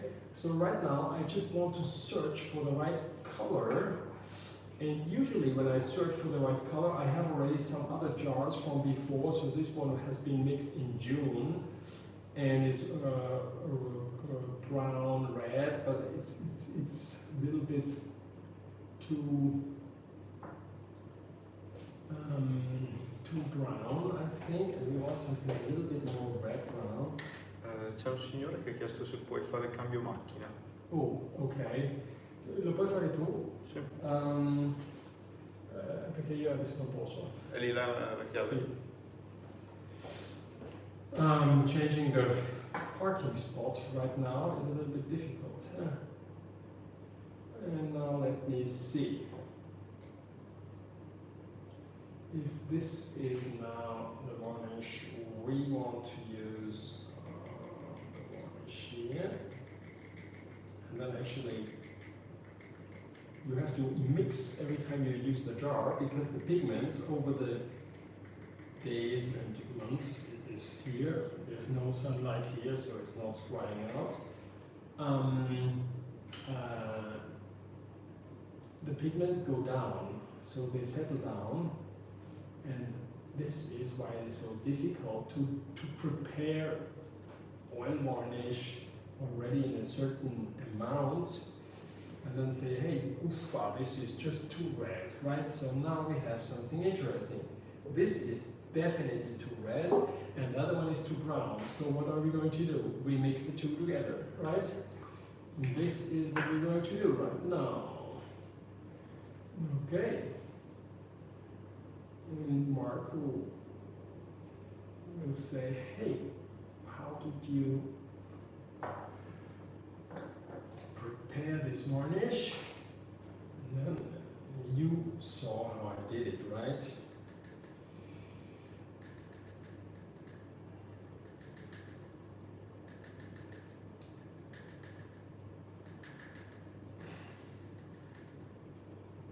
And then you mix it a lot.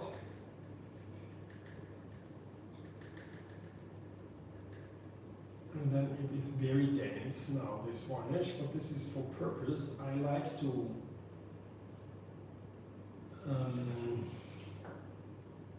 put first enough material in order that the wood is away from the pigments which are the color of the instrument. So there is transparent and yellow first, and then I put the colored. This is far too red here, or is it the brush?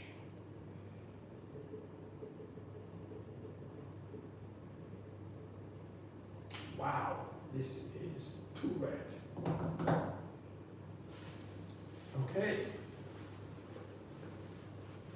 I'm sorry.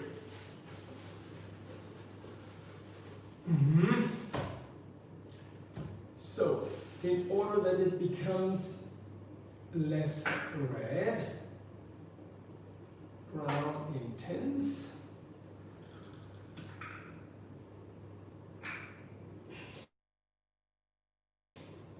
the brown intense is definitely more brown, and now we'll see how we can adjust this. And this is exactly what I wanted to show you. Okay, so I think there are some people who want to see that, how I do this. And certainly by looking at it, it's much easier than by actually doing it yourself. But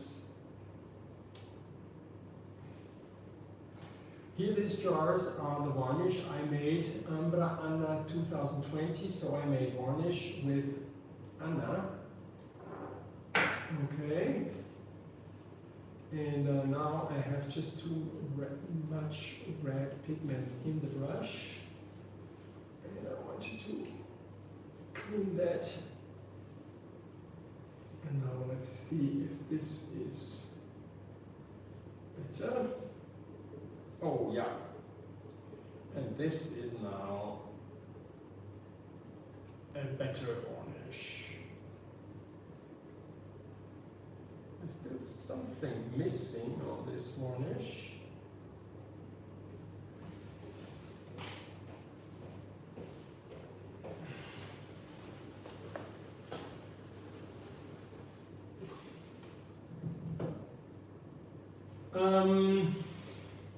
Che dici? Partiamo con questo e vediamo un po', fammi vedere solo una parte qui. Che colore è scelto? È un marrone che ha un pochettino di rosso, però un po' secondo me non può andare male, perché prima era un rosso che era una cosa allucinante. E devi un po' massaggiarlo un po' e poi vedrai che man mano comincia a diventare un po' più... Poi quando...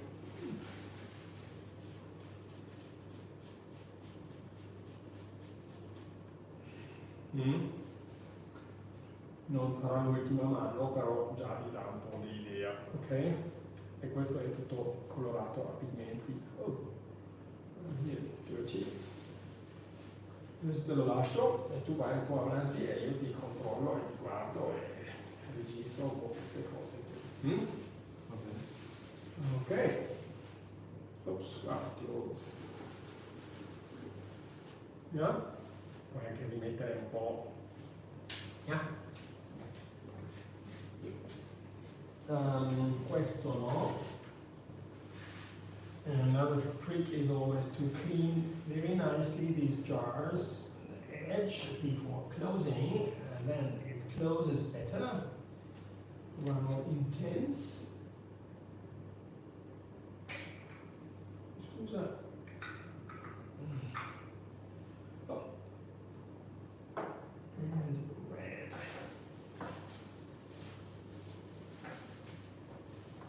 Jar. Say dal vivo. I hope you didn't lose too much here from all these things here that you got. Tu hai visto tutta l'immagine lì o per un po' di tempo non c'era niente? C'era tutto fino a... c'era, ok. Very good. So now I just wanted to show you here. This was Heinograph, and I wanted to show you here what we're doing here. And here you have the original here, like this.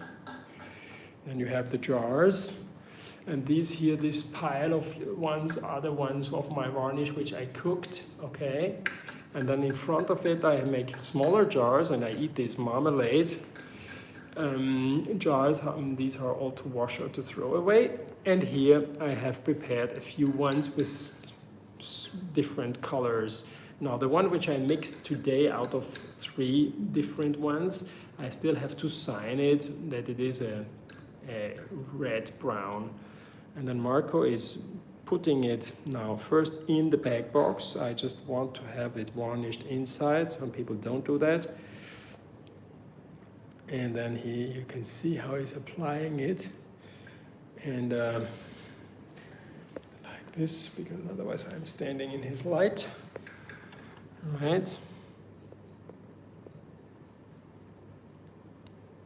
like this.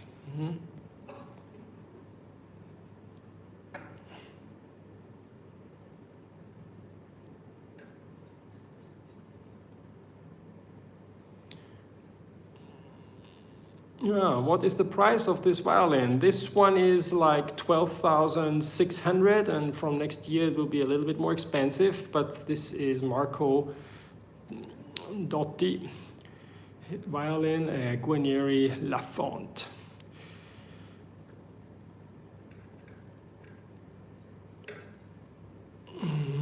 And then here there's one I cannot, depends, friend. Turkish lira hits record low against euro. This is very interesting, but we're not so interested about it, but it's fine. Do you put also mineral pigments in your varnish? Yes, of course. Terra di Siena, ochre. If yes, do you put it also in spirit varnish or only in oil varnish? Pigments only in oil varnish. Okay. And here now I put a little bit this light in a different way that you can, that also Marco, lì non devi tanto verniciare che tanto viene tolto.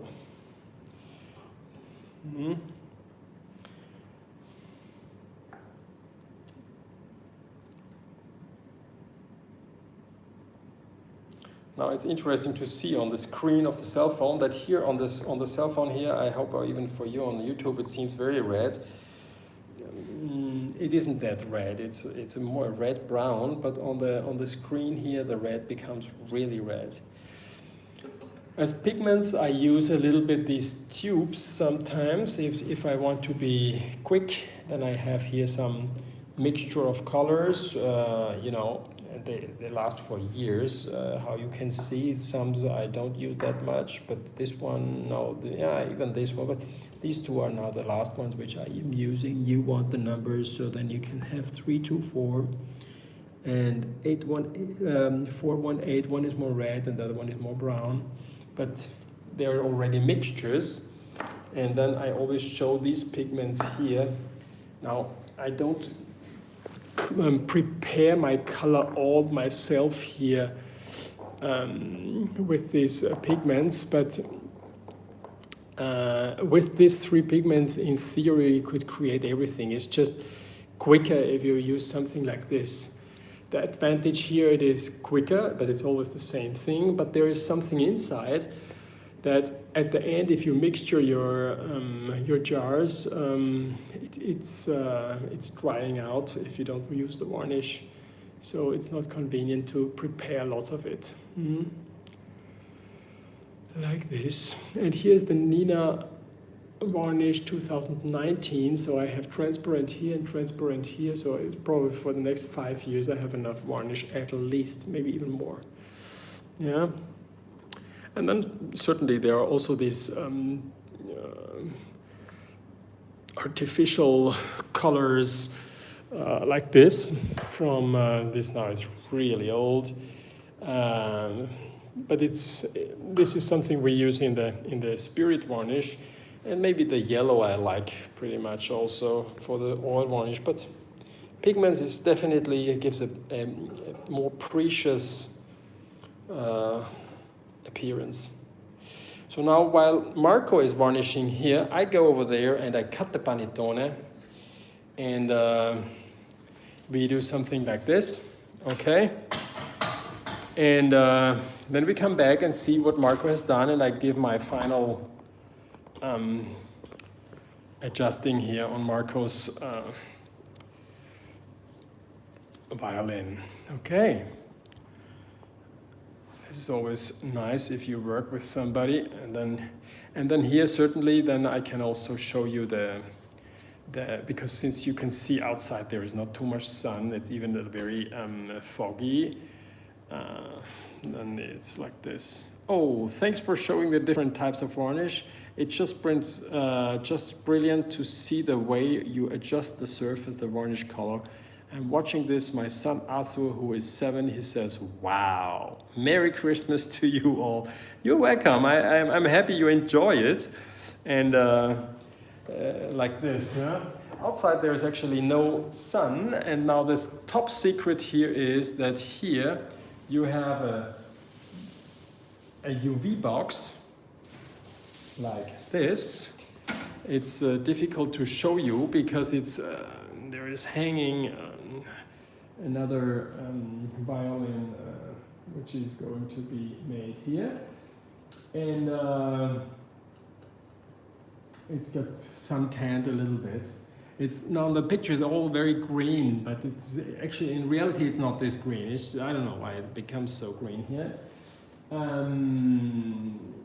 And then we hang the violin here, and then we have these things which are turning, and then it's all turning in front of these tubes, and this is how it works, okay? And to prevent that it doesn't become too hot, we leave the door open if when no one is here. Probably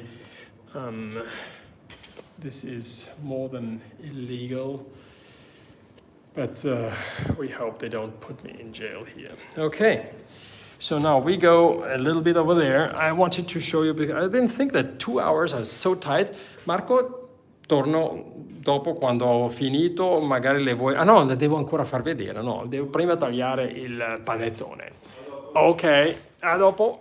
So now we go over there, and we go to see. Wow, huh?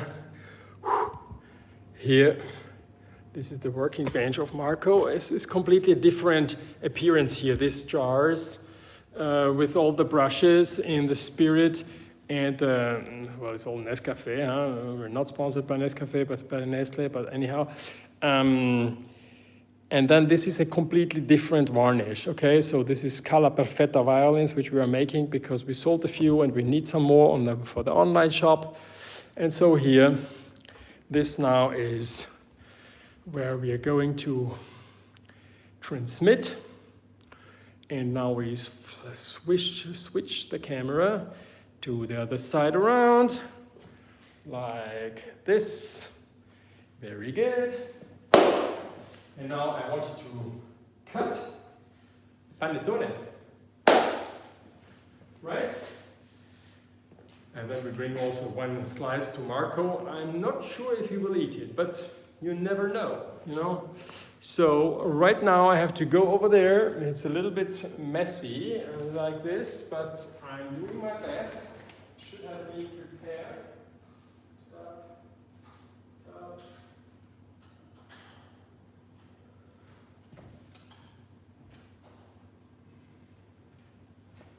Tap.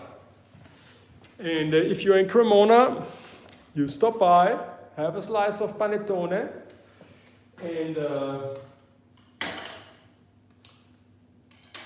because I can't eat it all by myself, and if somebody of my colleagues in Cremona is watching, Kubanzi, and who else? Everybody. If they love me or not, just come over, you know? And that would be nice. And my friends here on YouTube would be all... Bechlein, finally the cake. Ja, genau. Panettone aus Cremona. Lanfranchi. We made even advertising here for Lanfranchi. This one was the only one which was available with chocolate, which is not...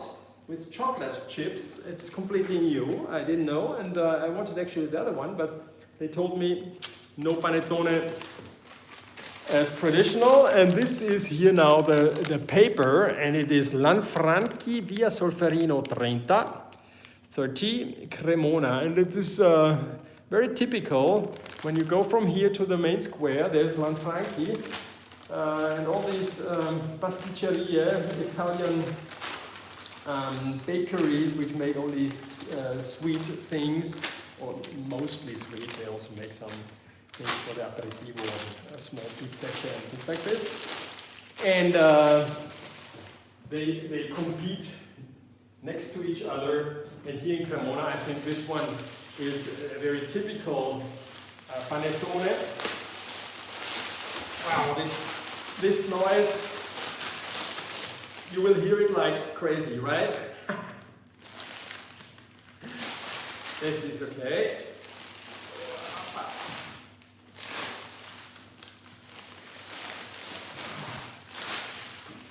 Very nice. Oopsala! I'm just throwing everything down here, which is okay. Let me take the other ones. And so now,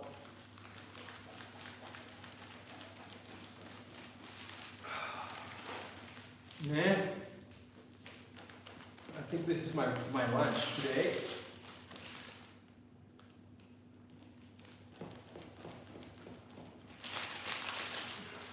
I think Marco cannot eat it, but I just show you here how this looks like. I think it's just wow. Eh?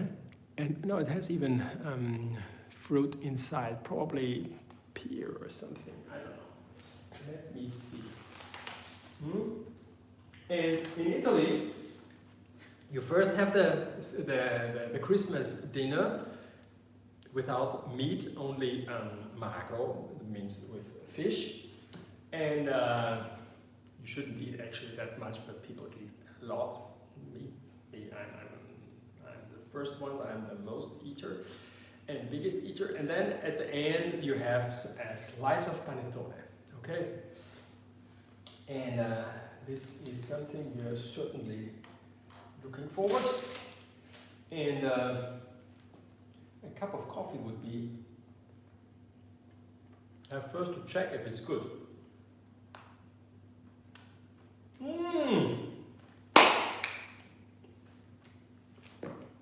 It's really good. And then we do something else. Now, let's see it this way. We do another thing. We bring the bottle of. Hello, hello. Yeah, here we're back. Okay. And this is now the Berlucchi. Sorry, over there it didn't reconnect to the other router. This is the Berlucchi Brut, which I personally like very much. But there are so many good wines from this area, and the area is Franciacorta. Even Daniele gave me a bottle of Franciacorta, which we will open tonight for the very first moment when we all come together. And Nina, Anna, Lorenzo, Elena, and me. Yeah?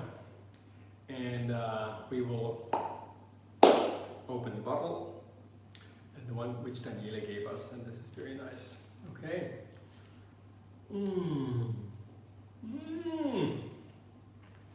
This is really great. And by eating already now a piece of this one, I actually want to wish you all the best for Christmas. And I hope you somehow enjoy these days. As a Christmas gift, I gave you a few inside views. And for the very last scene, we go over there. If somebody would come here, then we certainly would drink here a glass, and I'm happy. I'm waiting that somebody's ring and says, "Hey Edgar, I saw your video, let's drink." So come here, ok? Tutti quelli di Cremona che vedono questo, venite, facciamo un piccolo brindisi, ne abbiamo più di una bottiglia. E di più non posso fare né per Cremona né per voi. I can't do more, so right now we just leave everything. I cannot eat the whole panettone, okay? But we go over there and we see what Marco is doing. Okay, these here are the next Scala Perfetta violins, okay? We're just varnishing them, and I think they're very beautiful. And then there are some Linea Macchi also on its way. And this is 2021. In any case, will be not as we all would wish it, but it will become a nice year. We make the best out of it. Hold on, just want to make a coffee. So then it's easier for me to go to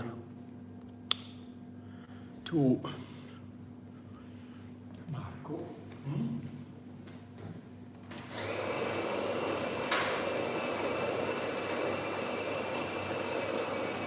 And we make here the best out of 2021, right? there are also the next Linea Macchi violins waiting. I was somehow completely changing everything because we didn't know if there's another lockdown coming, and then we have to stay home. So we prepared a lot of pieces and many instruments. And let's see here. No? I know otherwise I wouldn't dare to show you. But these are actually Linea Macchi waiting to be made. There is Stradivari and Guarnieri and Ole Bull and Lord Wilton and things like this. And somehow the same thing I made even with my own master violins, that I brought a lot of instruments at a certain point that if there would be an eventual lockdown, that I could continue at the kitchen table at home. Yeah, this was actually my idea. And we didn't need that, but it was an idea to organize the whole thing here. Come sta andando? Normale. We will show you. Oh, è già molto carino.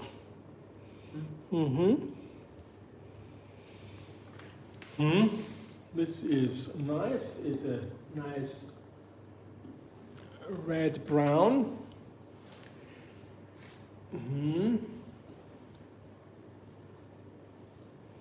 Okay. Beautiful. Ho Yu Lee. Yes, it is very beautiful. Thank you.